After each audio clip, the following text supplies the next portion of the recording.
गोस्वामी श्री विठलेश सुत जी। गुसाई विठलनाथ जी के पुत्रों को सर्वभूत श्रीहद साक्षात श्री गोवर्धनधारी श्री कृष्ण जानकर उनका ध्यान करना चाहिए। उनके नाम है श्री गिरिधर जी, जो बड़े रसिक एवं अत्यंत सुंदर शील स्वभाव वाले थे। श्री गोविंद जी का स्वभाव भी वैसा ही था। श्री बालकृष्ण जी महायशस्वी हुए। श्री गोकुलदास जी बड़े धीर महापुरुष हुए। श्री रघुनाथ जी महाराज एवं श्री यदुनाथ जी महाराज अपने सम गुणों से भजन योग्य हुए। इनका भजन करना चाहिए।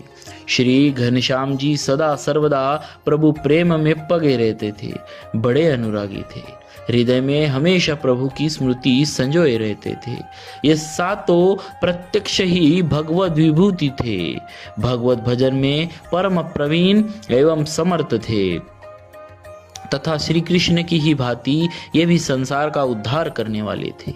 इनका यशोगान करना चाहिए।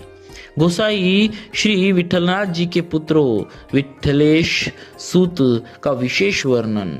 गोसाई श्री विठलनाथ जी के 7 पुत्र विठलेश सूत। गोसाई श्री विठलनाथ जी का ठाकुर जी के प्रति वही भाव था जो नंदराय जी और यशोदा रानी का बाल कृष्ण के प्रति था। श्री ठाकुर जी ने भी इनके वात्सल्य भाव को स्वीकार किया था और इनके साथ छोटे बालक जैसी ही लीला किया करते थे। वे कभी दूध पीने में आनाकानी करते, कभी सोने में, तो कभी बंदर से डर कर उनकी गोद में छिप जाते। श्री गोसाई जी उनकी इस लीला से आनंद विभोर हो जाया करते थे। उनके वात्सल्य भाव पर रीझ कर एक बार श्री ठाकुर जी प्रकट हुए और उनसे वर मांगने को कहा।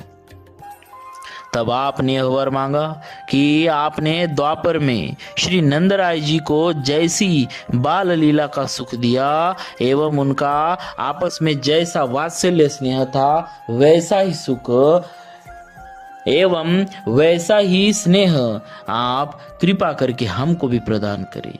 तब श्री ठाकुर जी ने कहा, पिता के रूप में तो मुझे आप पितृ सुख दे देंगे, पर बिना माता के मेरी बाल लीला का पूर्ण विकास कैसे होगा।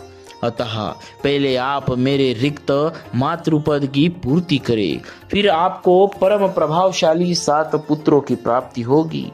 उन सभी पुत्रों में 5-5 वर्ष तक मेरा आवेश रहेगा। इस प्रकार आपको दीर्घ काल तक मेरा वात्सल्य सुख प्राप्त होता रहेगा। कालांतर में प्रभु कृपा से आपको 7 पुत्रों की प्राप्ति हुई और आप दीर्घ काल तक वात्सल्य रस सिंधु में अवगाहन करते रहे। आपने अपने 7 पुत्रों के लिए 7 गद्दियों की स्थापना की, जिससे वैष्णव धर्म और भगवत भक्ति का खूब प्रचार प्रसार हुआ। लीला संवरण काल में आपने अपने सभी पुत्रों को श्री ठाकुर जी का एक सेवा विग्रह प्रदान किया था, जिनकी आज भी परंपरागत रूप से सेवा पूजा हो रही है। इसका विवरण इस प्रकार है।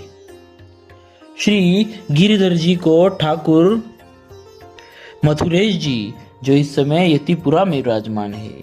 श्री गोविंद राय जी को ठाकुर श्री श्रीनाथ जी, जो वर्तमान में श्रीनाथ द्वारा राजस्थान में विराजते हैं। श्री बालकृष्ण जी को श्री द्वारकाधीश भगवान, जो कांकरौली में विराज रहे हैं। श्री गोकुलनाथ जी को श्री गोकुलनाथ जी, जो श्री गोकुल धाम में विराजमान है। श्री रघुनाथ जी को श्री गोकुल चंद्रमा जी, जो वर्तमान में श्री कामवन में विराज रहे हैं। श्री यदुनाथ जी को श्री बालकृष्ण भगवान, जो इस समय सूरत में विराज रहे हैं, तथा श्री घनश्याम जी को ठाकुर मदन मोहन जी, जो इस समय श्री कामवन में विराज रहे हैं। इस प्रकार श्री विठलनाथ जी के पुत्रों द्वारा वैष्णव धर्म और भगवत भक्ति का विपुल प्रचार प्रसार हुआ। बोलिए श्री गोसाई विठलनाथ जी के 7 पुत्र भगवान की जय। श्री विठ्ठलनाथ जी महाराज की जय। भक्तवत्सल भगवान की